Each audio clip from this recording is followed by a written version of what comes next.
all that kind of shit. And I can objectively. All right. Welcome back, everybody. Good evening, good afternoon, good morning, wherever you're tuning in from. Strike the Box Thirsty Thursday, number 9. Tonight we're talking about that surprise technical rescue that you get. And here with us tonight we have Herbie Tyler from National Rescue Consultants. So as we'll do like we normally do, we'll kick it around the room so everybody can introduce themselves. Again, Ben Waples, Salisbury, Maryland, volunteer fire captain here with 13 years in Salisbury. And happy to be here tonight with these wonderful gentlemen. So we'll kick it over to Trevor and take it from there. All right, thanks, man. Appreciate it. Trevor Steedman. I worked with a couple of these guys on the screen directly for a lot of my career. I spent 29 years out of my 33 up in Maryland in Ocean City. Part of my function up there was running special operations. So this topic tonight is very near and dear to my heart. The rest of the time I've been down here in South Florida, where I had the pleasure to be introduced to Mr. Herbie Tyler. And I'll let him do his own intro after we get done with Bobby, but really thrilled to have Herbie on tonight. Really glad he agreed to come on. He's got a lot of experience behind him, and he's a fireman's fireman. Not only does he work on a squad company in a busy metropolitan department down here in South Florida, but also owns National Rescue Consultants, and not only travels the country but the world, kind of spreading the word on this stuff. So he's been a great friend to us in my department, and I look forward to tonight's broadcast. So with that, I'll pitch it over to you, Bobby. Oh, thanks, Trevor. Welcome, everybody. Welcome, Herbie. Good to have you here, brother. Bobby McGee, 32 years in the fire service, currently working in Ocean City, Maryland as a lieutenant there, and got all kinds of certificates you can hang on the wall, which don't really get me down the hallway at all, but they look good, framed. With that, I'll give it to Herbie for a little intro there, brother. All right. Thanks for having me, guys. My name's Herb Tyler. Been in the fire service 17 years. 15 of my years have been in special operations. Been able to travel the world teaching urban search and rescue since 2008. Like Trevor said, I'm assigned to a special operations unit. I'm on the state and local USAR team. And don't have much knowledge, but what I do have, I enjoy giving it to anyone that's willing to listen. So I appreciate you guys having me on. Yeah, thanks, man. And as we typically do, cheers, guys. It's always great to have you here.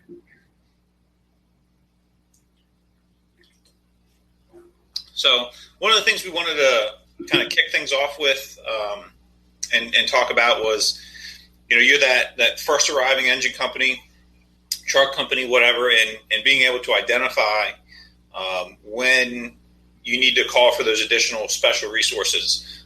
So a collapse unit, a trench unit, that rogue rescue team, whatever it is. But what are we looking for? What are the things that we need to identify and quickly to figure out that we have a technical rescue? And we can probably John Wayne it and MacGyver it and maybe figure something out. But when it goes from sugar to shit, and it may end up in a court, what could we have done to prevent that and make sure that the end result is what we want? So I think that's going to be our first topic tonight is, what are those things that we need to look for to help us identify and help us realize that, hey, this is really kind of out of our comfort zone. I may have had that trench class. I'm like Bobby said, he's got a bunch of certificates that look great on the wall. And working with Bobby, I can tell you, he's not afraid to make the push down the hallway regardless of the certificates he has. And as many as they are, but talking about a fireman's fireman, that's Bobby McGee right there.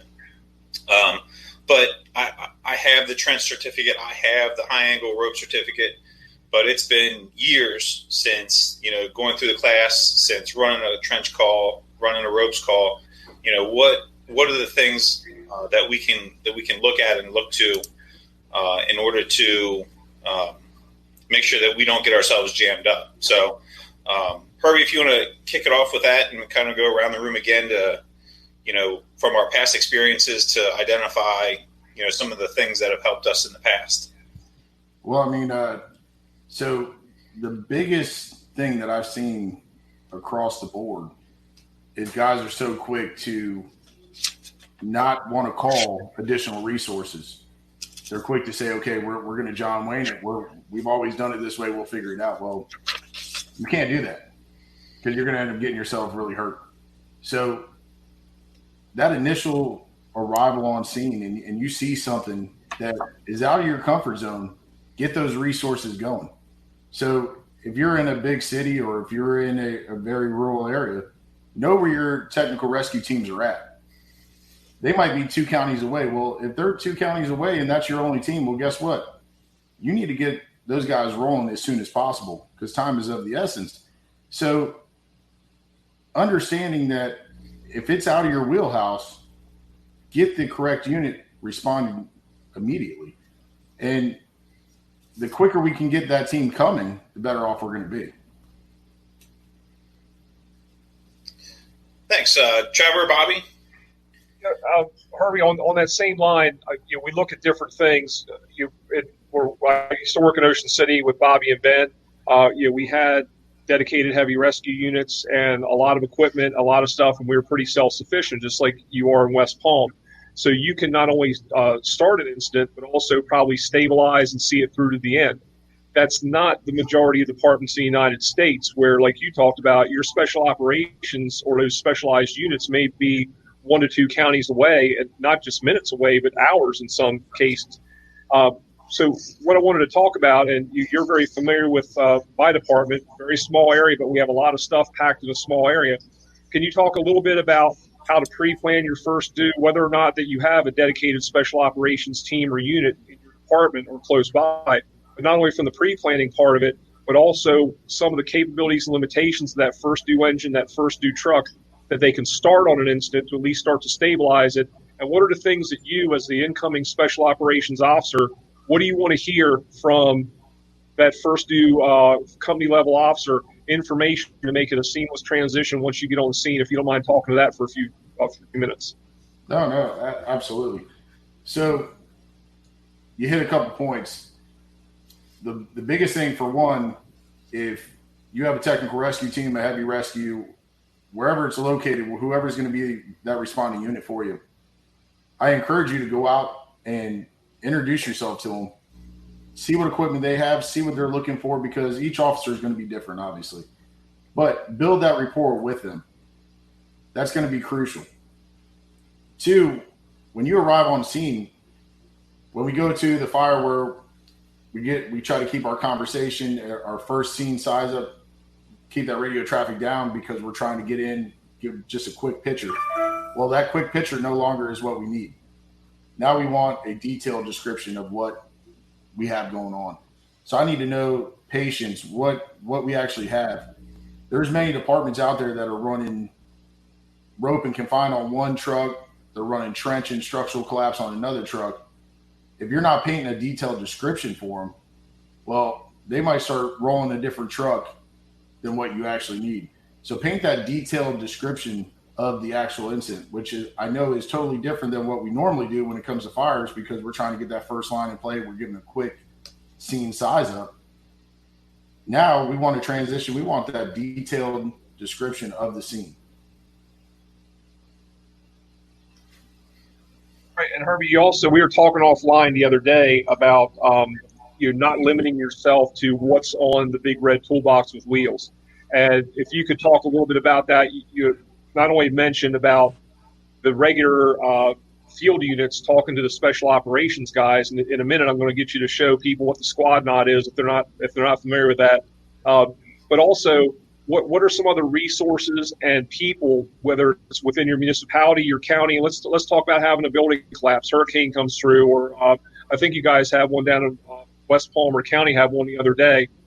Building just collapses, not even a fire incident. So now it's going to be structural collapse rescue. Who are some other people outside the fire service that you would want to have on your speed dial? Oh, I mean, so we preach this in every class that we do for structural collapse. If you're a company officer, you should have the building engineer's number in your phone. So the reason for that, you got a building collapse, well, guess what? I'm calling him out no matter what time of the day it is. So having that building engineer. Now taking time to invest in your people and understand what your people actually have going on. So are they doing Are they a mechanic? Are they a welder? Are they a fabricator? Using the correct people for the job. Because when we get on that call, well, guess what? If we got a guy with his hand stuck in a piece of machinery, well, the guy down at Station 2, Station 4, whatever the case may be, he might be a mechanic that works on those pieces of machinery. Well, who else better to know that piece of machinery than that guy? So I might be doing a special call out to have him come to the scene for that reason.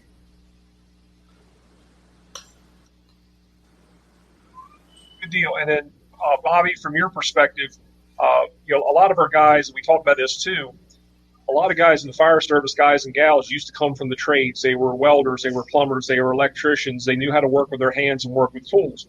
We've seen a definitive shift in the fire service in more recent years where people are more technologically based. If there's not an app on their phone for it, they might not be familiar with how to do some of these processes. And taking it a step further, you go to an industrial setting where the guy who works on that machinery might not live anywhere close by. And Herbie, you had mentioned this, and I want Bobby to talk about this for a second because of your background with metal, working with metal and welding.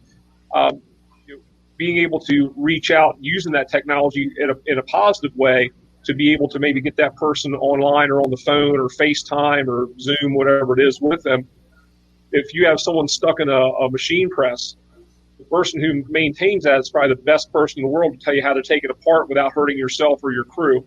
So, Bobby, from someone who works with metal, welding, and that kind of stuff, what are some things in the back of your mind that you're looking at and putting both hats on as somebody who comes from the trades and also somebody who is a company level officer or actually command level officer as well?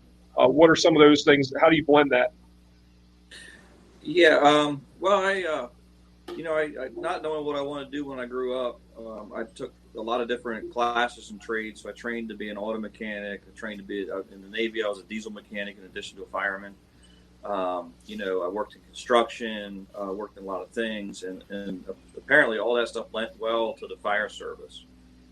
All that being said, technical rescue is way above me. You really need to have specialized training in that because even if I weld something together, when I want to make something fit, I kind of move it around, and it has tension in it. Once I weld it, you can't see that tension.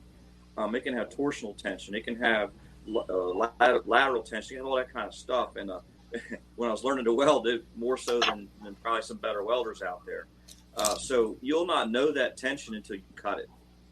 And it could go left, it could go right. I've seen them. I've seen people cut square tubing and have it actually torque about a quarter of a turn around because it had a torsional tension on it, basically. So when you got people trapped in there, even with all my experience, I really would like to lean on especially rescue guys like Herbie, because this is exactly what they look at. How much is a cubic foot of concrete? How many cubic feet of concrete do we have? How many, that kind of stuff? Because if you don't know those numbers and you start trying to take a stabilization for a vehicle and put it underneath of a building, you're going to quickly find out that that's not the right choice. So I think the other side of it is I've always been in I don't want to say slower, but not well-staffed departments. And I've never worked anywhere where we had a true dedicated heavy rescue with staff, with people trained that way. We tend to have regional areas that they put guys together that are interested in that, and they do technical rescue teams. I know Worcester County, Sussex County, they have different types of teams for hazmats and technical rescue and things like that. And I think that's good. But you also, I think, as a frontline officer, you have to balance getting the right team there, and that's an early call. But you also have to balance. Sometimes you're just going to have to do what you're going to have to do.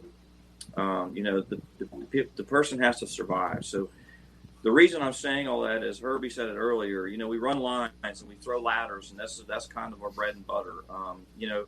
But when you get into technical rescue, you need to really slow down.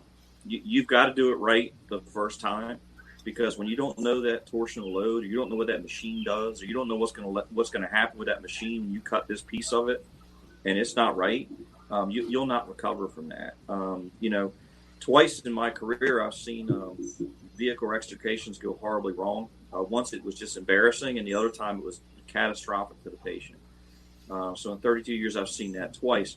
And that's supposed to be our bread and butter. That's supposed to be what fire departments go to. So even those things that we call bread and butter, simple operations, I've seen them go wrong. So I just take that and extrapolate that out to if you're in something you don't understand, a machine you don't understand, or something like that, you need to call for some people really, really early. If you don't have a technical rescue team, find the guy that works on that farm machine. Find the maintenance guy in that factory. Find, like Herbie said, the building engineer that can tell you how much weight and things like that. Because whatever resources you can find are going to be helpful to you. And the biggest thing is you have to listen to them. In the fire department, we tend to always know it all. It's just kind of how we operate. But a lot of times you get this guy comes in a factory or in an industrial setting, and he may know more than you. And you just got to be willing to listen. So that's kind of my spin on it, is call these teams really early, because like our teams are regional, so it takes people getting together and getting trailers and getting on their way and all those types of things. So as soon as you think it's something like that, get them started. You can always cancel them later. So that's kind of my spin on it, is even though I feel like I have like a good general knowledge, it's not. I really would like to have people that really train specifically on that type of stuff.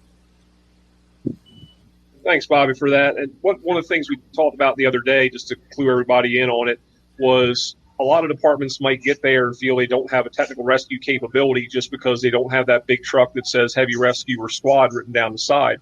And that doesn't mean that you can't start to stabilize an incident. So, Herbie, you've taught not only just around the country, but around the world, and civilian, military. What are some things, and pretend for a second that you and I don't know each other, and I asked you to come into my department as a small department that I'm in at this point. What are some things that you would tell me of how to begin a technical rescue instance, so I'm just not having a bunch of spectators and turnout gear with good seats? Well, so the first thing I'm going to tell you is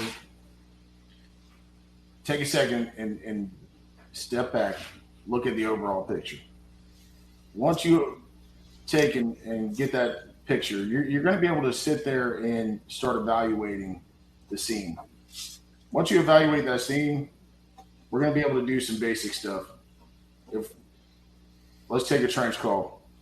We got heavy machinery running the trench.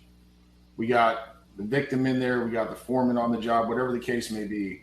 There's stuff that first arriving engine, ladder, ambulance, whatever it is, there's a lot that they can do. So they don't need to just stand around. And with that being said, they can sit there, they can do lockout, tag out of the vehicles. They can get that form and get a good picture of what they were doing. If they're doing a trench call, well, what were you doing in the trench? Were you cutting and burning? Were you installing new pipes? What were they doing? Where was the last guy seen? Was there any indicator of, was there water bottles thrown outside? There's things like that we can start getting our guys to start doing. On top of that, the big thing is that guys always seem to forget every apparatus has a 4-gas monitor on there. So start monitoring our air. Get us a good air reading. Because now if he's overcome by gas, well, guess what? We all have fans on our trucks. It might not be the best. It might not be the true vent fan that we have for confined space, but guess what? Something's better than nothing, right? Doing that, getting some basic steps going. So once the heavy rescue gets there, the squad company gets there, you guys aren't just standing around with your thumbs in your pockets. Let's get moving. Start doing stuff. So start with the basics. Use a little common sense. The big thing is get the foreman or whoever else was on that job site where that individual was. Find out what they were doing, how old they are. Get as much information as you possibly can. The machinery is a big thing as well. If we can lock out and tag out, well, let's get all that stuff turned off right away. That's good. So, hey, Herbie, can you do us a favor? You talked about trench rescue a little bit. Why don't you walk us through what your team's going to do when they get there? So If you tell us a little bit more about exactly what's going to happen with, let's say, a trench rescue, then maybe we'll be better prepared, or at least get the scene better prepared for you guys. Can you walk through just a trench rescue for us and talk about what you're going to do as a team to stabilize the trench, to get to the victim, to stabilize the area a little bit? Yeah, absolutely. I mean, so if it comes out as a trench rescue call, we've all been victims of it. When, especially on fires, the first thing we want to do is we want to pull that apparatus as close to that fire as possible. It happens to all of us. Every single one of us on this call right now have done it. On a trench call, the last thing we want to do is pull our apparatus as close to that call as possible, because we don't want to start disturbing the soil that's already compromised already. So we're going to go out. We're going to evaluate when we're walking up. We're looking for any indicators of where that victim might be. Then before we start walking, we're going to put down ground pads. So just a piece of plywood, distribute the weight while we're working along the trench itself. Now, once we lay down our ground pads and we start working the ground pads, so we lay down the ground pads, now we can start doing some more work, right? The ground pads are going to be number one, but we got to start monitoring the air. That is one of the biggest things that I see guys lack on. Everyone forgets to do air monitoring. Well, we don't forget to do air monitoring in confined space because it's beating our head. Well, we need to air monitor as well in trench, right? Even if your air reading is perfectly fine, I tell my guys, hey, put that vent fan in. Because I'm in South Florida. We got a guy in a trench in South Florida. It doesn't matter if it's December, it's still hot as hell. So if he's just crush injury, whatever, that fresh air that's coming over him, that's helping him out. Then we got to put our ladders in there, one for us, and then hopefully they can, if they can self-rescue, well, we gave them a ladder to help them get out possibly. Once we get our ladders in there, then we're going to start preparing to get our fin forms in there. So once we start getting our fin forms in, now we start building that trench box. I know everyone here has probably driven down the road. They've seen work going on in a trench, and you see that big old metal box on the side. Well, that's the trench box. They should be working inside of it, but if it hinders their operation, they don't have to. So it just has to be on the footprint. So we're going to build our own supplemental trench box. So, and we can do that by Paratex, air shores, lumber. We can do it with lumber and screw jacks. There's a bunch of different ways that we can secure a trench. So it all depends on what your department is capable of. So a lot of departments have Paratex, so they'll utilize Paratex. If they don't have Paratex, they might use a Ellis screw jack and 4x4s. Cool. One more thing, if you want to talk, can you talk a little bit about, a lot of us aren't really experienced in trench rescue. I've been to a couple myself, but just can you talk to them a little bit about how much that work, that the weight of that dirt or sand or whatever's around the victim is? A lot of times people think they can just jump in there and snatch these people out. Can you talk a little bit about the challenges of trying to snatch somebody out of one of those situations without the protection that you just talked about? Absolutely. So we've all seen the videos on YouTube. There's a worker that falls inside. They try to put a rope in there, tied to a backhoe, try to pull them out. Well, if you think about what happens, if I got my victim in here, every time I move and I take a breath, all my fill is coming back in on him. So every breath he takes, everything is just going to keep sucking him in layman's terms. So with that being said, you're not going to just rip that guy out, because I hate to say it, you're going to end up taking a limb off. So we got to secure our area to get our guys in, and you're going to start just digging buckets out, 5-gallon buckets, and you're going to get that soil out of there until we get that guy free. Once we get him free, now we're going to put him on some type of spinal immobilization to get him out, make it easier for our rescue teams. But if you think that soil isn't going to be that heavy, whether it's sand, whether it's anything, it could be Georgia clay. I tell you this, go put a 5-gallon bucket in there, fill it up to the top, and I want you to lift it up, and you tell me how easy it is. Now you do about 400 of those 5-gallon buckets and tell me you're just going to snatch somebody out. It's not going to be that easy. I promise you. One of the things that I think we've mentioned so far, or I think we've I don't think we specifically talked about it or mentioned it, but is the nature of this and all of technical rescue being so manpower intensive. Again, we were talking the other night. I think, Herb, you guys were saying that you guys get a technical rescue call and you're rolling in with just nine guys specific to your, like with the squad, your engine, your medic unit that goes with you guys, not counting the other first arriving, the first two engines, trucks, medic units, whatever. So that's just something I wanted to throw out, like as we were transitioning maybe from one topic or one type of rescue to another, is that this is all going to be very manpower intensive, and to get those additional resources, call for your technical rescue, call for those teams, but make sure you have enough people to do whatever else it is. And I think one of the things we also mentioned in regards to that is we don't need everybody there to be the technical rescue specialists. There's a lot of other stuff that our new members can do, or other people can take care of while while we support the technical rescue team. So that's just one of the things I wanted to throw in there, and I thought that was a good time. So, Yeah, Ben, I agree with you on that. And one of the things that I know I encourage my folks to do, whether it's for fire-related, rescue-related, EMS-related, it's know your first due, know what's going on in your first due, be nosy. If you're out riding around in the rig, you've got to go get fuel at some time. You're probably going to go get food, whatever your daily operations are to take you outside that fire station. I know myself, when I get into work in the morning, I interface with the off-going and oncoming crew, and I ride through my first due area. I'm looking for construction sites. I'm looking at things that are not just normal, but things that should be there and aren't, and things that are there that shouldn't be.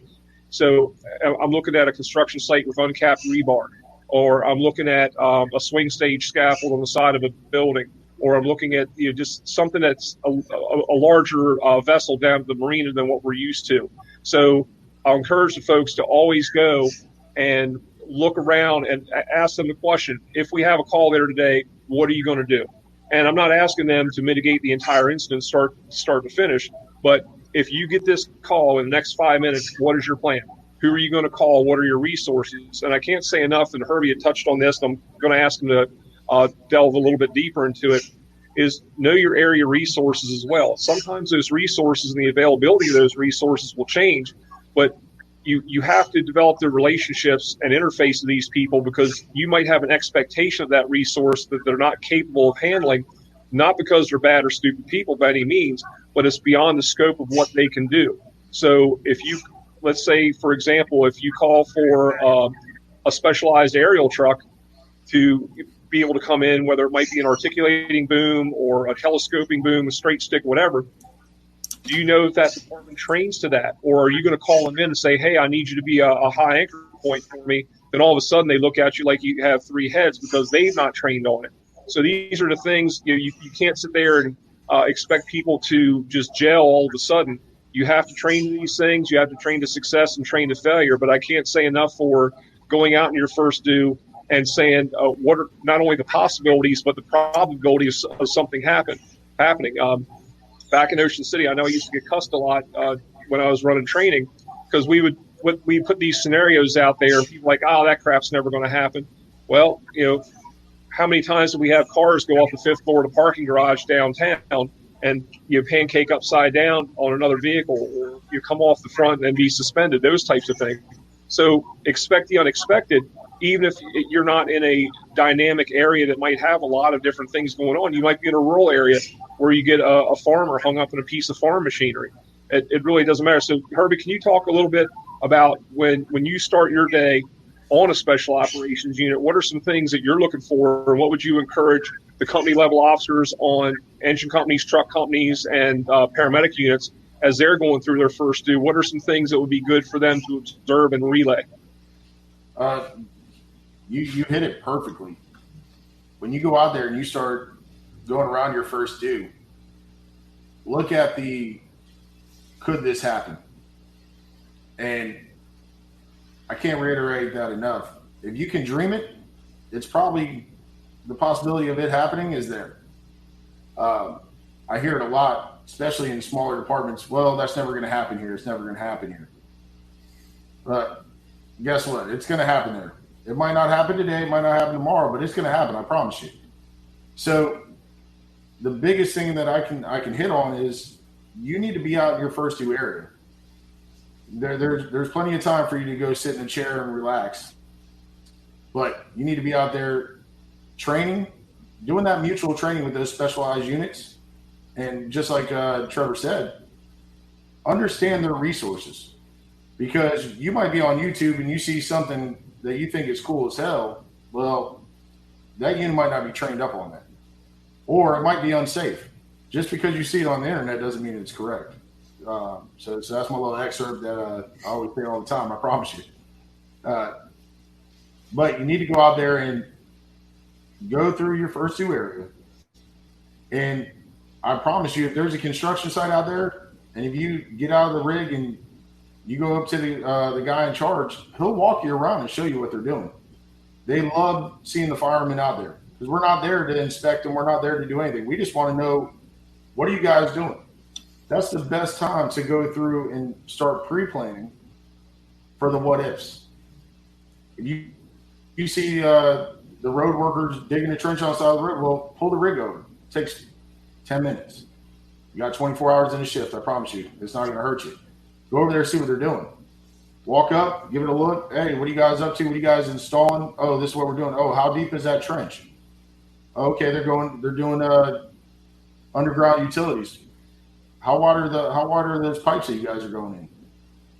All that's doing for us is we're getting that information. So at 2:00 in the morning, if you get that call, you're already ahead of the curve. You know some information going into it. You're not going into it blindsided. So getting out and familiarizing yourself with your first due area is huge. You should be able to go out there and say, okay, you know what, on X, Y, and Z street, they're building a 5-story building. Over here, they're digging a trench. They're putting in some fiber optic lines. That should be something as a company officer that you should be encouraging your guys to do. You should be out there looking at everything. You guys should be questioning everything that's going on in your first due area. Herbie, I couldn't agree with you more. And to kind of dovetail into something you had mentioned previously in the episode, we're talking about resources that are outside the fire department. We sometimes have that tunnel vision where if we think it's not in our first due or our truck or within our battalion, that it doesn't exist. And one of the things I also encourage my folks to do, if they see a crane operating anywhere, go talk to that crane operator, find out what they're operating, what they're hauling, because that might not only be a crane collapse, we might need them as a resource. And, I say that quite a bit. And for those of you who ever work in, near, or around construction sites with cranes, those crane operators are phenomenal. And the level of skill all those guys have. And so we're trying to rig something up and let's say a straight stick on one of our ladders, and there's a crane down the street where you might be able to dial that guy up and bring him to the scene. They know they do that a lot more than we do as far as using those angles and being able to use that piece of machinery and look at the lifting capability. When we talked about some of the one class, I know Bobby and I have talked several times when we call it go, no go. And what are some resources that you have? We love using for let's say rebar impalement. A lot of guys don't use bandsaws. That's not a typical piece of fire department tool complement unless it's on a specialized rescue unit. But your public works department might have 6 of them. The plumber who's working on a job site, on a construction site, or on the construction site might have some stuff that you can rate as long as somebody who knows how to use it and can use it safely and effectively. But starting to think outside that toolbox that we have is vitally important to me. And so with that, Ben, I know you've worked in a couple different departments that have a lot of potential, and especially up there in Salisbury, we have quite a bit of industrial area. What are some things that's going through your mind right now, or some things that you would want to interface with someone like Herbie about for calls coming up as far as tools, tool complements? What are some things you should look for or be maybe a little bit more proficient on in your department?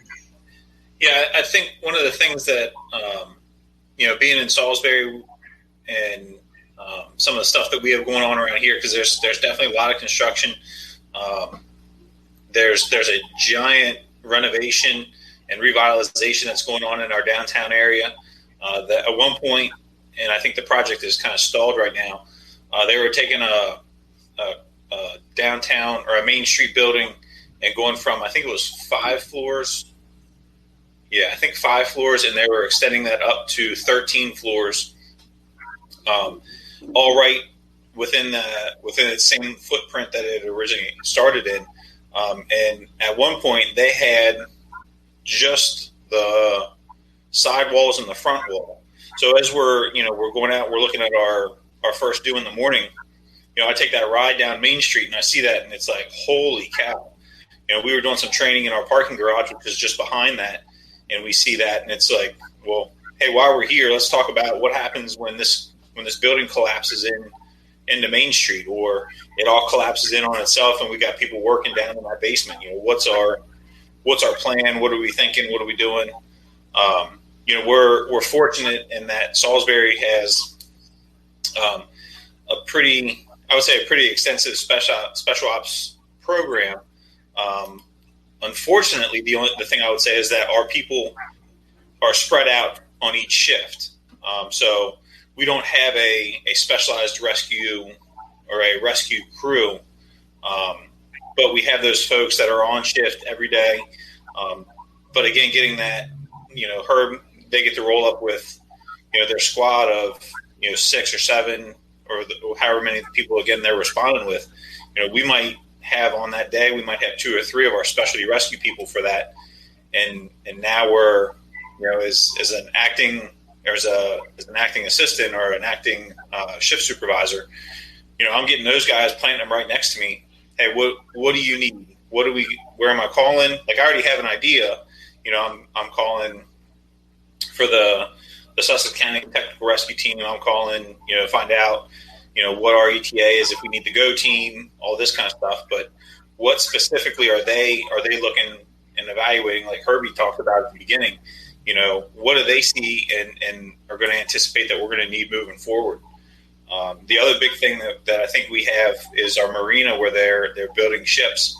I know in the past 6 months, probably a year, we've had at least 2 or 3 calls down there that it has become a technical rescue just to get them off of it's an EMS call, but it's become a technical rescue to get them off of this elevated platform, off this boat that's in dry dock, or it's not even been launched yet, that they're still working on. So I think, like we've talked about, it's just a matter of getting out, seeing that. We're fortunate in that we have that man versus machinery kit. So all of that, the rebar impalement, the grinders, machinery, all that kind of stuff, we have the ability to get that stuff there and have our personnel show up to use it. But again, we're not responding with the volume of people, that some municipalities are. And it's the same thing in Ocean City. Like we had the people trained, we have the people that know what they're doing, but do we have the volume of people to get it done effectively, efficiently, quickly, right away? And the reason I kind of hesitate with the quickly, like we've talked about, the firefighting, we're throwing ladders. We're not placing ladders. We're not setting ladders. We're throwing ladders to get them up and deployed quickly. We're running lines. We're not, we stretch lines, but we're not taking our time to deploy it. We're getting it out to get it done quickly. And like we talked about through the rest of this evening, is that the fire side, it's all quick and fast, get it done in a hurry, because the quicker we can put the fire out, our problems go away. You go rushing through a technical rescue, and you're only going to end up in trouble. So like we talked about, slowing it down, taking our time, and kind of taking that slower approach to it is definitely one of the things that is going through my mind as we're talking through all of this to kind of be prepared. And it's always something that, you start your shift, like we talk about, we go right around, but you see something, about something. All right, well, let me just think, what would I do here for this for now? So this is kind of my thoughts. Hey, Herbie, I got another question for you, brother. So one of the common calls I think we've all gone to, I'm pretty sure everybody has, is a car into a building. Can you walk through what we should be doing initially on a wood frame, ordinary construction? Just walk through a little bit about what your guys' thought processes are about cars inside of buildings. When should we cry uncle and call in that technical rescue team on a residential structure versus a ordinary construction? Just can you walk us through that a little bit? That's a fairly common call. I think guys would be interested in seeing, what we should do versus what we should turf off or get a specialty rescue team coming. Yeah, no, definitely. It's so obviously, without insulting anyone's intelligence, you want to look at the bigger picture, and I keep saying that on everything that you guys have asked, looking at that bigger picture. So that might be the time. So if you're on an engine company, ladder company, ambulance, it doesn't matter. You're first arriving. You got that car in the house. People are trapped. Now might be the good time to look at your crew or look at that second due engine or ladder company that's arriving right along with you. You might have the contractor that's his part-time job. He does construction. But understanding that for every action, there's a reaction. So I've seen guys say, you know what, let's hook the winch up to it, let's pull the car out. Well, if we do that and we have people trapped inside, what's happening to the people inside? We have the potential of creating more harm to our victim inside that in the car, right? So we're going to secure the vehicle. But if we look at it and say it's just an overhang, well, we might be able to secure that pretty easy. But if they're in the structure and we have to capture a load-bearing wall, it's going to take some time. So we're going to have to secure not only the vehicle, but now we need to secure the house as well. So we're going to want to get that technical rescue team out there as soon as possible because they're going to have to throw up maybe a double T. They're going to have to throw up some type of shoring to capture that load. So if they move anything, well, guess what? The rest of that building isn't going to come crashing down. And depending on where your department is at, like I was talking to you guys the other day, getting that building engineer there is crucial because our technical rescue team might be an hour away, but we still have victims trapped inside. The old mentality of John Wayne, we'll just figure it out. If we end up hurting that patient and killing that patient, well, someone has to answer for that. So we have to take a step back, and then Ben hit on it a bunch. We throw ladders. We're running to get those lines in place. Technical rescue, we got to take a step back, get the overall picture, kind of calculate our moves. Because if I just run up and try to pull the car out, well, what happens if I pull that car out? Is that car actually supporting that load-bearing wall? Because now if I move it back, we're going to have a bigger issue. Because now that building potentially could come down on us.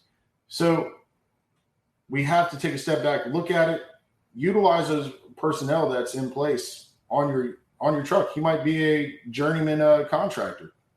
Well, guess what? He might know a lot more about building construction than I do. But once you take a moment way before this call comes out and actually know your personnel that's there with you, know their capabilities, now you're saying, okay, hey, he might be your hydroman. Hey, come here. What's going to happen here if we move this car back?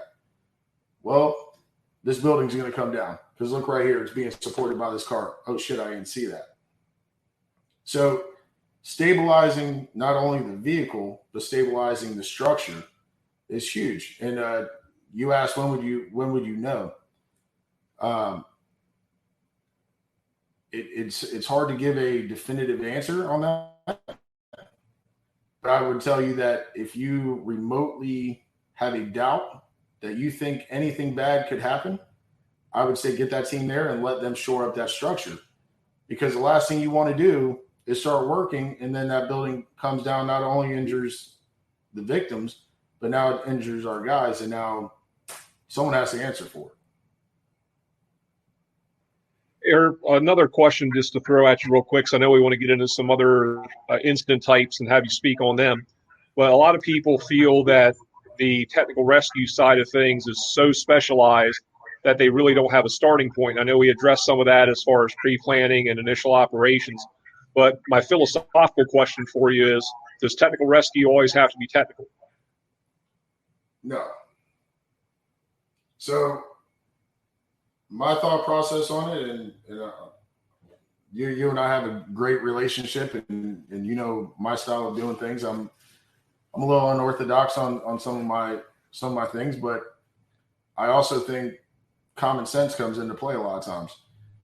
A lot of times you get the guys with the hard up attitudes of, I'm never going to call the special ops unit. I'm not going to call the heavy rescue. We can handle it on our own. The problem is that we're going into a lot of these calls that are true technical rescue calls, but we've always just figured it out.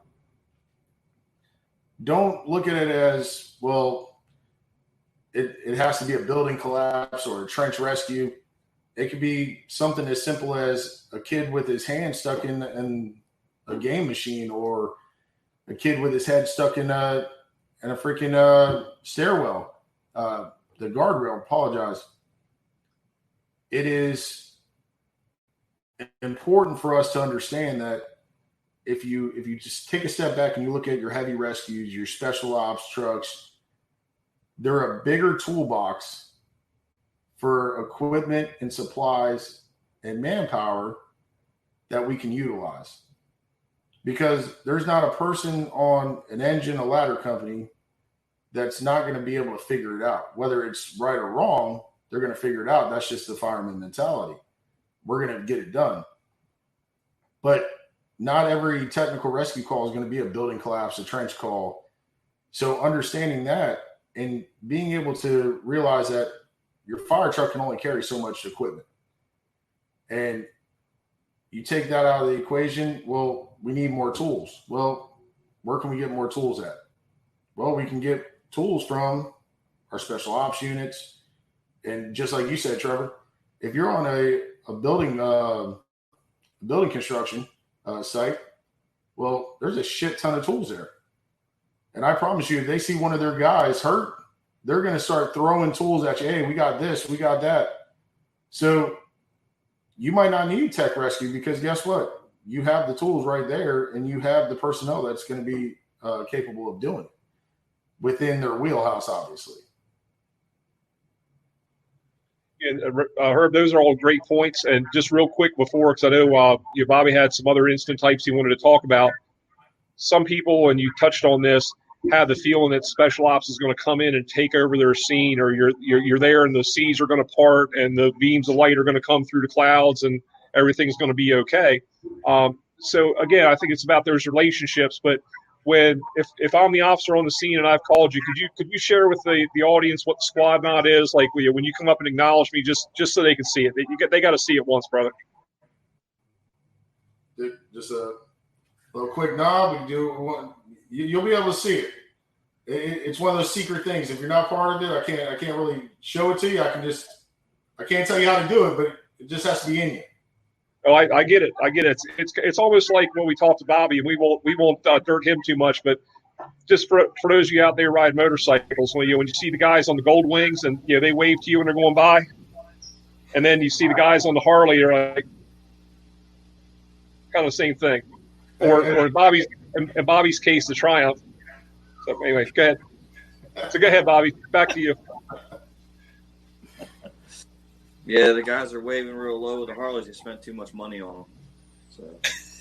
So, no, I just it's great talking about some of these incidents, and I think the last one that we would like to hear where you're coming from. This, I know that I work in a town where you have a lot of high rises and things like that. So high angle rope rescues and things like that are a reality for us, though I still think we could be more prepared for them than we are.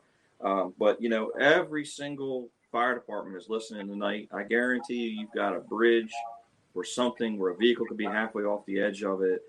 There's every single district has something that could require some type of rope rescue, lifting device, something like that. So you just want to walk through, rope rescues when you guys arrive, what we should be looking for, some safe ways to secure the vehicle until the team gets there, those types of things a little bit, Herbie. Yeah, so I can't reiterate enough that I can't give you just a one way of doing things, because if I told you that, I'm ignorant, because there's a million ways of doing it. And depending what your department has, you might not have chain, you might not have rope. We've been to these departments that don't have any of this. Well, and to answer your question, if you got a car dangling over the side, well, shit, we got to figure something out. So we need something, right? We need to at least try to do something. We might put a winch cable on it if that's all we have. If you have chain, well, we might try to rig it with chain. We have to be able to do something to help secure it the best we can until we can get the proper tools to get there. And I can sit here and tell you about all the toys that we have. I'm very fortunate in my department that we have a great command staff that gets us whatever we want within reason. So, I mean, we get all the brand new toys that are out. Well, I go one county up, they don't have all those cool toys. So I can't tell them, okay, well, I want you to hook X, Y, and Z up if they don't have X, Y, and Z. So depending where you run, if you only have a winch, well, guess what? We're going to hook it up. We're going to maybe pull a little tension. But now, when's the last time that any of your guys knew the limitations of that winch? Or do you know the limitations of the chain? Do you have the proper chain? Did you buy some cheap chain from Harbor Freight? I mean, these are the questions that we have to ask ourselves, because now if we do something and we tried to do our best, but it went south, well, guess who's going to be at fault for that? It's going to be us. And I try to instill that in every person that I come in contact with when we're teaching a class. You can't say, well, we've always done it this way. Well, that doesn't work anymore. And you can't say, well, this is all we had. Well, if that's all you had, did it create more harm? Because if it did, well, guess what? Now your ass is held to the fire. So looking at it, if all you have is rope, well, guess what? You're going to have to figure some type of system to kind of secure that vehicle. If you have struts, if you don't have struts, well, if you don't have struts, what are you going to do? Do you have enough lumber to do cribbing? And if you don't have that, I mean, there's so many different avenues that we can go down. I mean, we could literally be on this podcast for 2 hours just talking about different tips and tricks. Excuse me. But if you don't have the right equipment to do something, then it's kind of like what you and Trevor were talking about your class. You got to set yourself up for success, but you also need to know your limitations. What are those limitations? What equipment do you have? Well, that chain that you have in there, well, have you inspected it? Do we have the right hooks on it? All that comes into play. So I truly encourage every single person that's listening to this, look at your apparatus, go through those compartments and pull stuff out. Put your hands on it and just see what you actually have. And not everything has to be out in the field to do stuff. You can tabletop a lot of stuff and learn from it. We could sit here and talk and, all right, well, we got a car hanging over the 5th story parking garage. How are we going to secure this with what we have on our truck right now? I get it. It's hot as hell. Guys don't want to go outside. All right, well, Let's tabletop it. Let's go out in the day. You give me one option. You give me an option. Let's talk about it. Let's set it up and just see if we even have the capabilities to do it. So I encourage everyone to go out and start pulling out equipment out of your apparatus and look at it. Pull up different scenarios in your head. Go online. If you can't dream up a scenario, go online and look at some different scenarios. See what they did. See if you can replicate that. Well, do we have the equipment to replicate it? If not, well, now we need to put a request in to our management and try to get some pieces of equipment. Hey, Herb, before you wrap up, go ahead, Bobby. I just had one more thing. Go ahead, one thing that I find that often slow to respond to, you talked about the building engineer, and we're talking about some of the structural collapse things that we were discussing before. One of the resources that's in every single community that's watching this podcast right now is your wrecker drivers. If you've got any kind of highway around, you've got really heavy wreckers out there, and those guys know their chains, they know everything. That's another resource if you don't have a big, heavy technical rescue team nearby. And even if you do, you might be able to get a guy off of a wrecker out there. Just even if you're just telling them, just keep this thing from moving for me until we get people in the car or something. So that's just something I wanted to add on to that, was that don't forget about those heavy wrecker companies and stuff in your areas, because everybody has them. And those guys are pretty slick about what they do. Yeah, they absolutely are, Bobby, and we've talked about that quite a bit. And the level of skill that they have, especially when we've helped them do rigging for recovering vehicles that have gone overboard or anything else, it's just amazing what they could do. And they're aware of their angles and their changes of direction, and it's really, truly amazing. Herb, one of the other things I wanted you to talk about briefly, because we'll wrap it up here in a few minutes and go around the horn again, is the other day we were talking offline. You equated technical rescue, special ops, very much similar to hazmat, where slow is smooth and smooth is fast. You come in, you take that 30,000-foot view of everything, and you don't put your ass in gear before you put your head in gear. You really have to assess things, but you have to be dynamic. You can't have that one train of thought and say, this is going to be the way we approach this, because things can change really quickly. Not just on the scene, you go from stable to unstable, but talk about because these incidents usually take time, not only people, but a lot of time. Let's say, if you had an incident that came out at 5 o'clock in the evening and the sun sets at 6:30, you're going to have diminishing light. You might have completely different degree of resources.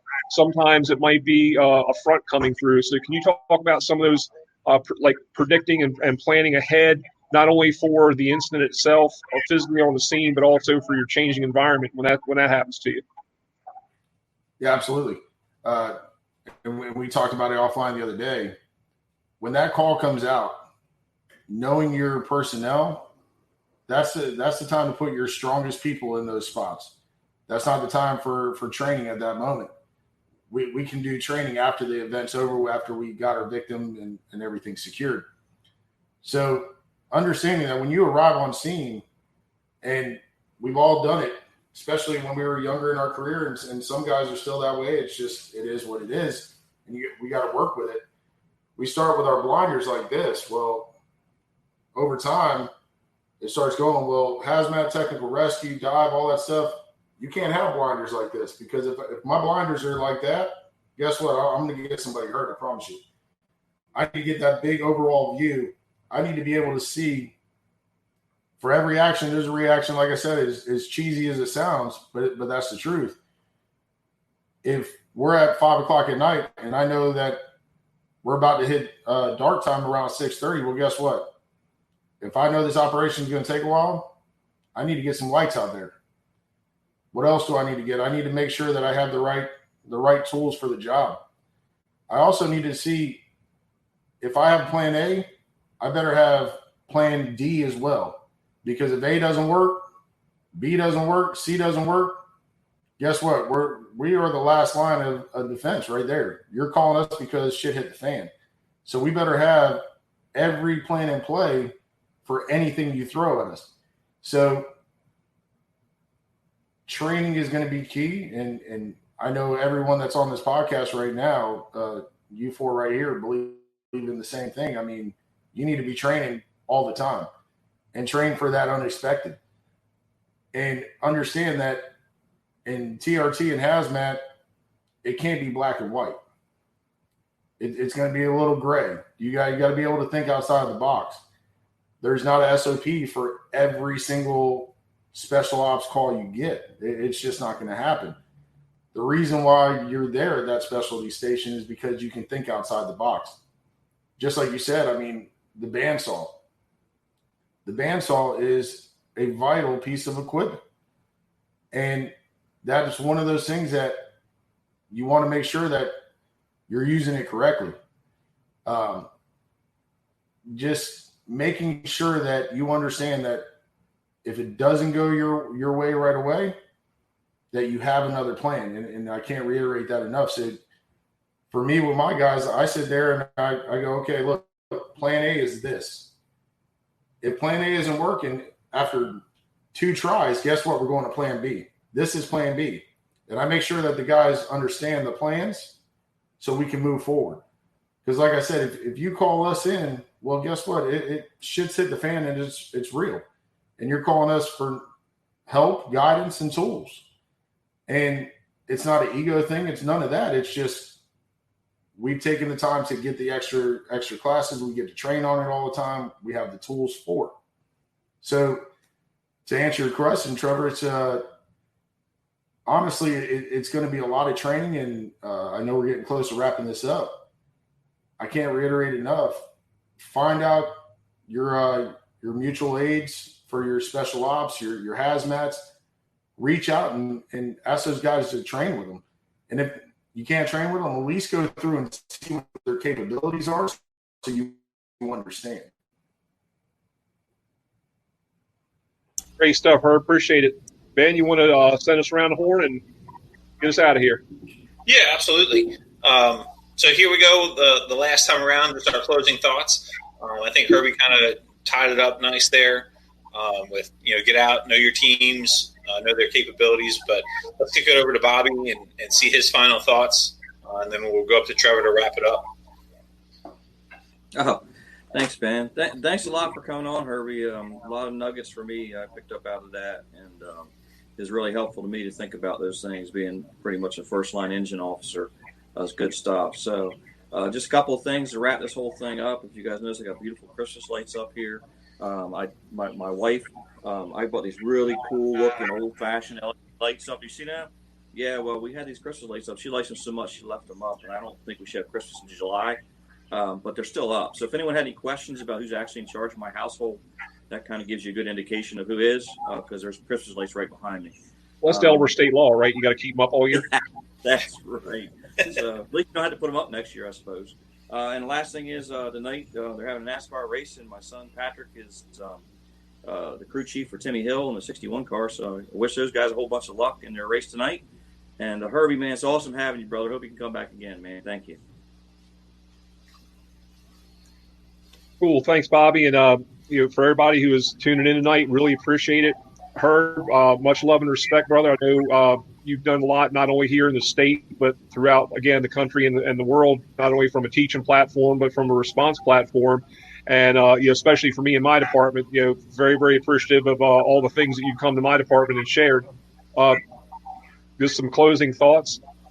Reiterate the fact about knowing your first due. Don't think the technical rescue can't happen in your first due just because you've not had it before or you've not had anything significant.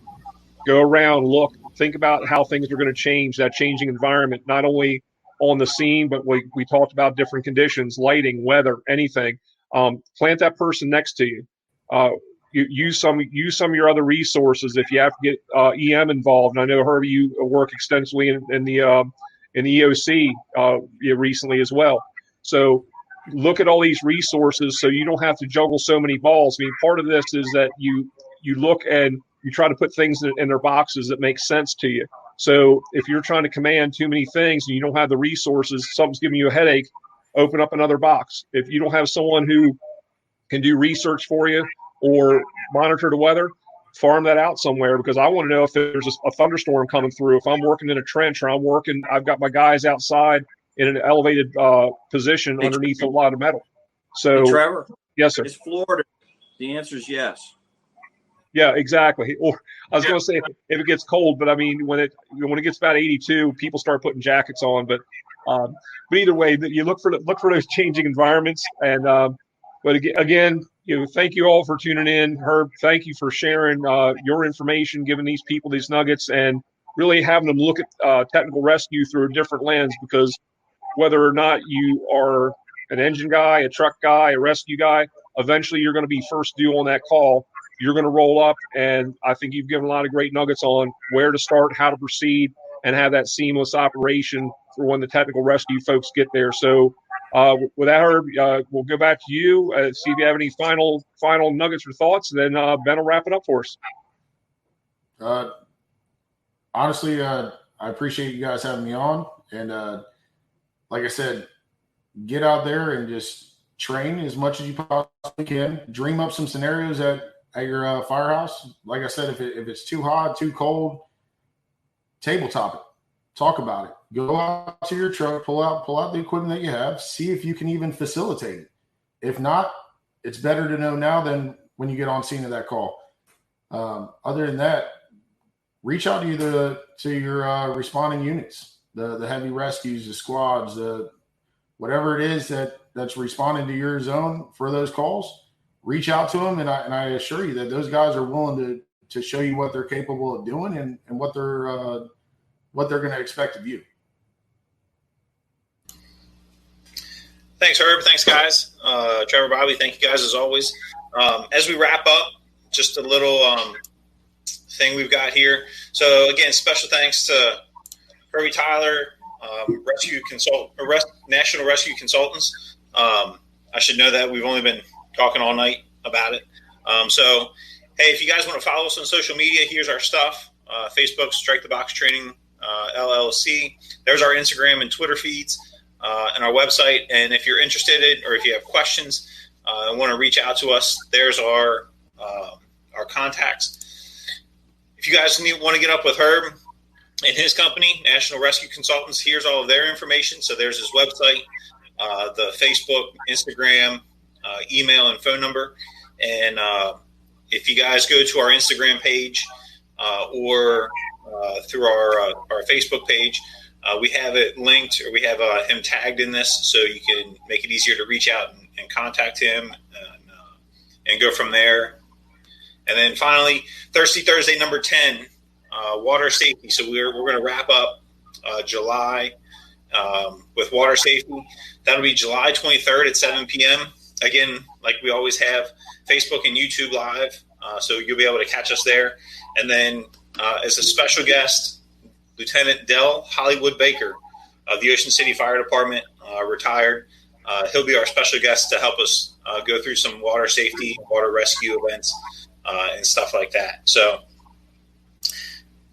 as we head on out, again, thank you guys. If you had questions, I think last time there were some folks in a watch party. They don't those questions don't show up in the comments that we can see to address and answer. So if you have questions, post them in there or in our feed here, and we'll get back to you. Otherwise, Herb, if you could, give us a squad nod, and we're going to head on out of here. There it is. Cheers, guys. Thank you.